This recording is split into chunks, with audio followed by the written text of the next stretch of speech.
I'll try. I'll see you up there.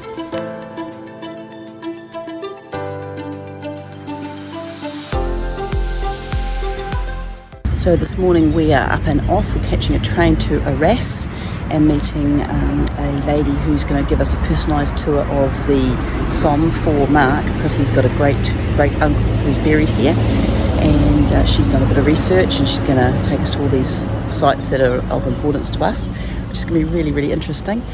So we're going to be away for the whole day.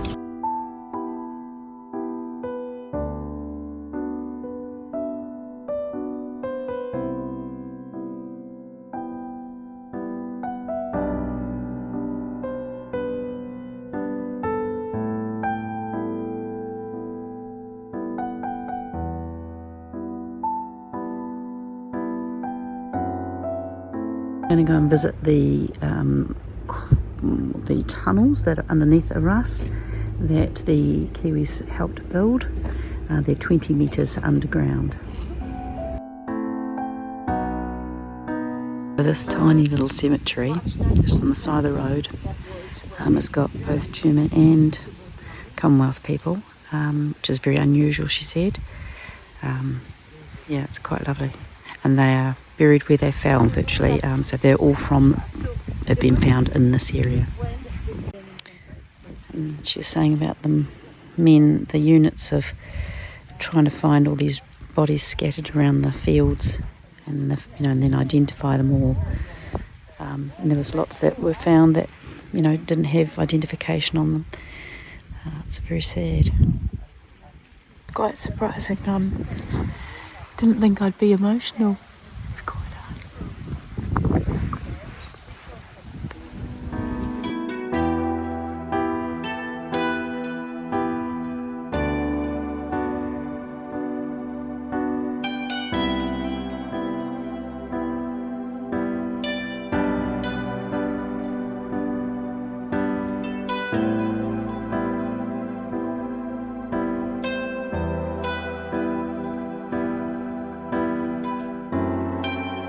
We were just travelling along and our guide was pointing out how the houses, the old farms, would have a big gate, and then they'd have these barns, so we're inside the courtyard, where they kept all the cows, and then they'd have where they'd keep the chickens and the rabbits and all that, and then the house would be. And we were just pointing it out, and the lady was mowing her lawns, and she said, "Oh, come in," and she's going to show us some and give us some more artefacts. So it was just such a serendipity sort of moment to meet this lady. So we'll see what she has to offer. Fantastic. Fuse. This is fuse that goes on the top of the shell. Yeah. Oh wow! So these are usually graduated. So like in the shrapnel shells, the key, they had a key, a setting key that the officers used to regulate the time of explosion of the shell with the shrapnel shell. So these, we find lots of that in our field. When I was a kid, my brother and I, we used to go in the field and collect those so we can actually sell the copper. At the time, we knew nothing of the First World War. All we wanted to do was pocket money. Encore là, et puis, enfin, ça appartient au château. Parce que alors, le château, justement, le monsieur, son arrière-grand-oncle, était d'abord enterré.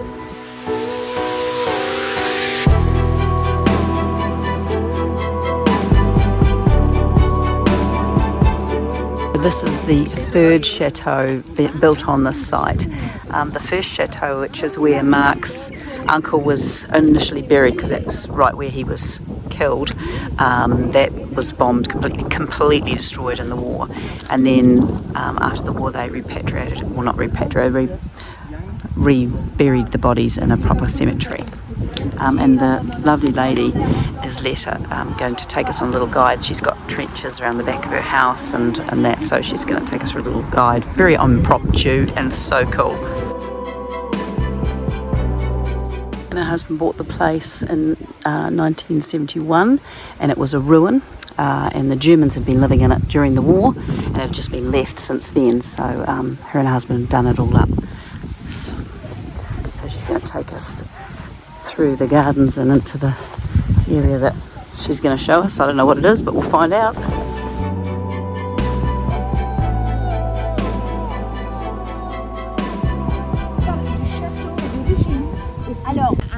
So this is the actual original chateau is in the bush here. So we're just going to go for a walk into the forest and see if we can find anything.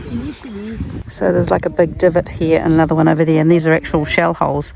You don't see many of them anymore because they have been ploughed over. And there's lots of them actually when you actually start looking. So this is in the forest, but you can see it's all divoted. And this would have been just decimated. There would have been nothing here really. Yeah. Through here is an old trench. How things happen, along a journey that are unexpected, and you stumble across somebody who has a connection somewhere and offers you a bit more insight. This has been really, really cool. It just brings it home how real it was, seeing it a little bit more, in the real, in the flesh, as it were. Let's see in here, these trenches. All windy. But most likely killed over there in front of Rossignol Forest. And then brought here. And buried in the chateau grounds. And then, we're just thinking just ahead here. In the actual chateau, this is a marker to say this is where the gates. And the actual chateau, original chateau, would have been over there.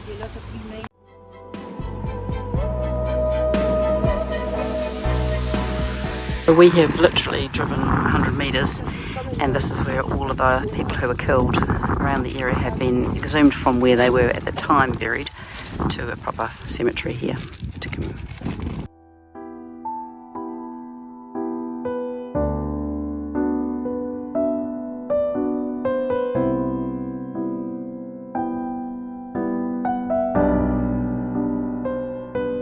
Was saying that all the little cemeteries have these little boxes here for rain if you're here visiting, and inside them they'll have a map of who's in which grave so you can find your relatives. So just before we were walking through the woods, that's the woods just here, and there was 55 men buried over there, and then they were exhumed and put into this cemetery here. But Mark's uncle was actually killed about 2 k's away, further away in another little area. Here, well, 1, 2, 3, 4. 4 of them here were found, were died on the same date. From different regiments, East Canterbury, Auckland. 3 of them from Auckland Regiment. And this one was the 14th. Yeah.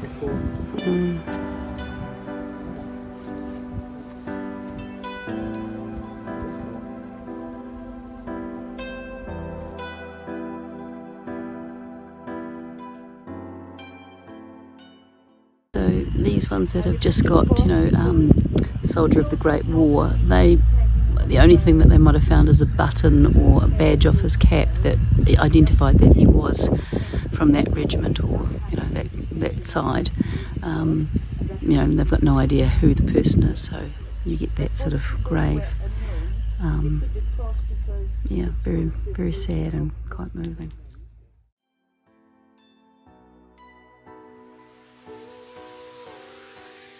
So we're at the Newfoundland Memorial, which is the Canadian Memorial, and they've preserved some trenches and that for people to see. The mothers of all the soldiers bought the land to, reserve where their sons were killed.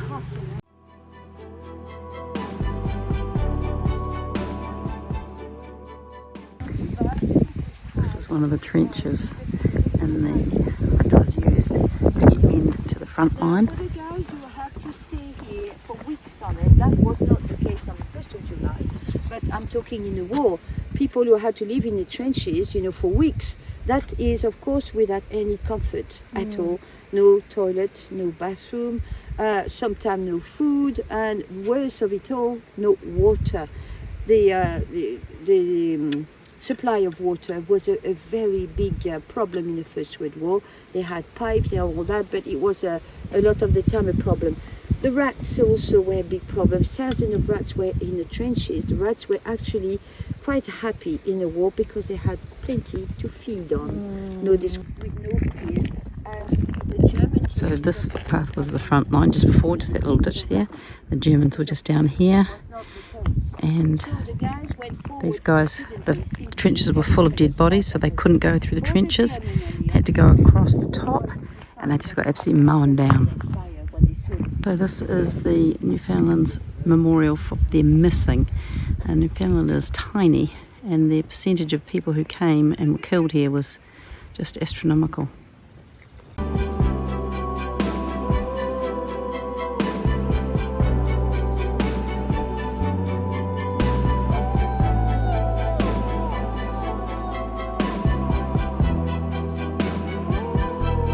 Especially here. Now this explosion, you can imagine, was absolutely huge. 84,000 tons of earth went flying in the air at 1,000 meters. The noise, was such that apparently it was heard all the way to London. Now, that is, you are 2 hours from Calais here, there's 20 kilometers of channel, and then another 2 hours to London. It's a long way, but it is written in so many books and so many research that you do that it is, well, we think it's true. But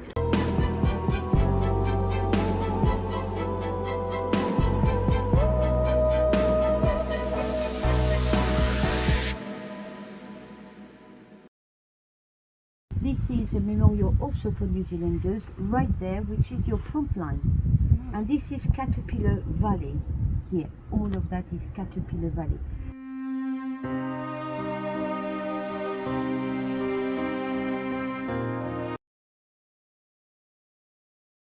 5,569 people, bodies buried here, and of that, more than 3,000 are unknown. So it's just mind-boggling, it really is. It's just so sad. 158 New Zealanders buried here.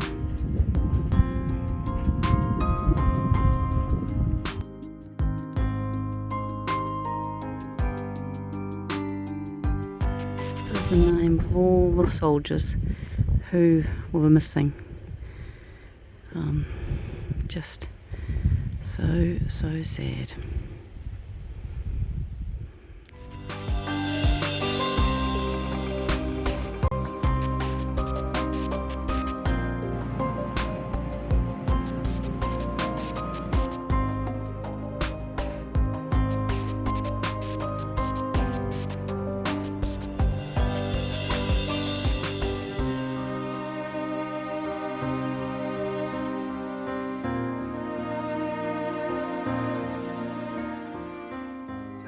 In Amiens.